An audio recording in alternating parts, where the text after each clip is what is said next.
أخبارك إيه يا زميلي؟ عامل إيه؟ أتمنى تكون بخير.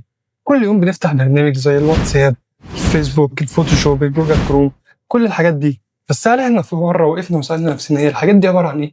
هل الحاجات دي إحنا بنعتبرها برامج؟ بنعتبرها أبلكيشنات؟ بنعتبرها سوفت وير؟ ولا الحاجات دي عبارة عن إيه؟ بص يا معلم، أي برنامج إحنا بنفتحه من على التليفون ده بنسميه أبلكيشن، سواء بقى جوجل، واتس، فيس، انستا، أي حاجة من الحاجات دي بنسميها أبلكيشن.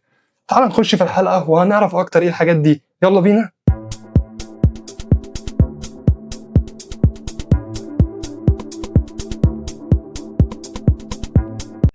تخيل معايا كده انك جبت تليفون جديد او جبت كمبيوتر جديد، بس الكمبيوتر او التليفون ده ماهوش ولا برنامج ولا لعبه ولا اي حاجه من الحاجات دي. هيبقى ايه لازمته او انت هتستفاد بيه في ايه؟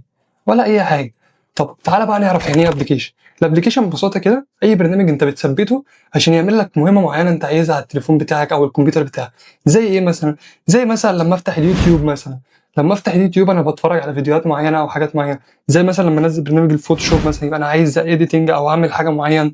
زي مثلا لما انزل الكاب كات، فانا كده عايز اعمل مونتاج لحاجات معينه. يبقى انا كل برنامج بنزله او كل حاجه بنزلها بنزلها لهدف معين انا عايزه. فعشان كده الكمبيوتر بتاعنا او التليفون بتاعنا من اهم الحاجات اللي موجوده فيه الابلكيشنات اللي انت بتنزلها او التطبيقات اللي انت بتديها له عشان يعمل لك المهمات اللي انت عايزها. كتير من الاوقات بقى بنسمع عن كلمه سوفت وير وكلمه ابلكيشن، هل هم حاجه واحده ولا في فرق ما بينهم، ولا هو ايه الفرق او ايه دنيتهم؟ تعال انا هقول لك. بص يا معلم، السوفت وير هو اي ابلكيشن موجود عندك على الجهاز.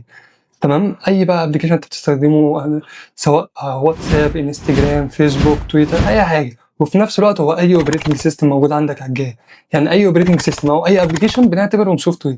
انما الابلكيشن بقى نفسه لا، ده التطبيقات اللي موجوده عندك على الجهاز اللي هي الفيسبوك، الانستجرام، التويتر، الحاجات دي وبس على كده. يعني من الاخر كده اي ابلكيشن هو عباره عن سوفت وير، بس مش اي سوفت وير هو عباره عن ابلكيشن. طب هل بقى التطبيقات بتاعتنا دي نوع واحد ولا هي كذا نوع ولا ايه بالظبط؟ تعالى اقول لك، احنا بنقسمها بطريقتين، يا اما على حسب استخدامك يا اما على حسب الجهاز اللي بيشتغل. يعني ايه؟ تعالى نبدا باول حاجه على حسب الجهاز. يعني مثلا لو شغال على الكمبيوتر سواء مثلا ويندوز، لينكس، الحاجات دي، فدي بنسميها ديسكتوب ابس، زي مثلا الفوتوشوب، زي الوورد، زي الشيتس، الكلام ده. طب انا لو شغال على التليفون مثلا زي الاندرويد او الاي او اس، دي بنسميها موبايل ابس، زي مثلا التيك توك، اليوتيوب، الواتساب كده. طب لو مثلا شغاله على الويب، فدي بنسميها الويب اب، زي مثلا كانفا مثلا. دي حاجات بتشتغل على متصفح معين او كده، ما بنزلهاش عندي على الجهاز.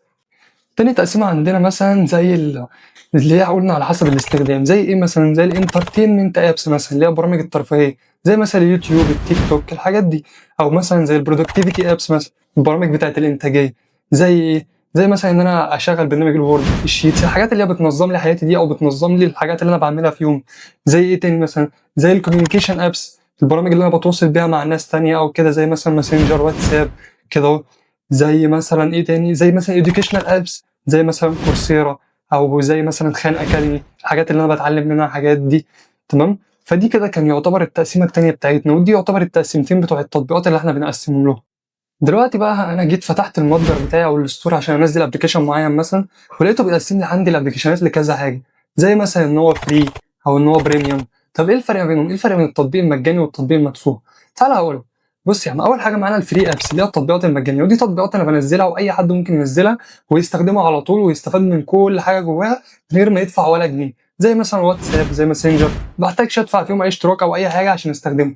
طب ايه هي البريميوم ابس بتاعتنا؟ دي البرامج اللي انا بحتاج ادفع لها الاول عشان استخدمها، زي مثلا الفوتوشوب مثلا، ده برنامج انا لازم ادفع له عشان خاطر استخدمه. النتفليكس مثلا كده. وعندنا كمان تطبيقات مثلا بيكتب لك عليها مثلا ايه فري ويز ادز. يعني ايه فري ويز ادز؟ يعني مثلا ده تطبيق مجاني بس لازم عشان تستفاد من كل حاجه جواه تتفرج على شويه اعلانات، فتلاقيه بيشغل لك اعلانات في نص التطبيق كده اهو عشان تستفاد من المميزات اللي جوه او كده. وعندنا تطبيقات تانية بنعتبرها ايه؟ بنعتبرها فريميوم.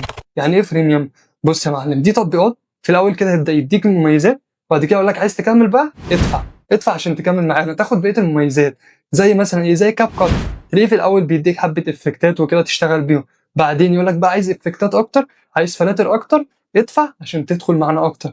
يبقى دي كده تطبيقات بتاعتنا، وعرفنا ايه الفرق بين البريميوم اب، الفري اب وكده. الابلكيشن بقى لما بتفتحه ازاي بيشتغل او ازاي بيتواصل مع الاوبريتنج سيستم او كده؟ تعال انا اقول. بص يا معلم، اول حاجه انت لما بتيجي تفتح ابلكيشن بيروح على طول عشان يتكلم مع الاوبريتنج سيستم اللي احنا شرحناه الحلقه اللي فاتت. تمام. بعدين الاوبريتنج سيستم يديله اذن ان هو يشتغل مثلا بمساحه معينه او بمعالجه معينه.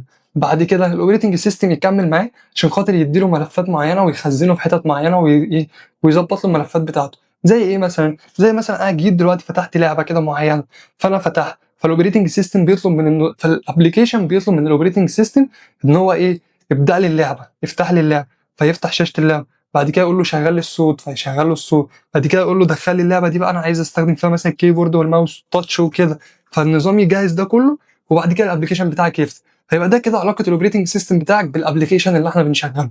ودي كده الابلكيشن بتاعنا ازاي بيشتغل. يعني دلوقتي بقى كل مره هنفتح فيها ابلكيشن نفتكر ان في رحله كبيره قوي ورحله كامله كده بتحصل ورا الكواليس ما نعرفهاش قوي عشان خاطر الابلكيشن بتاعك يشتغل.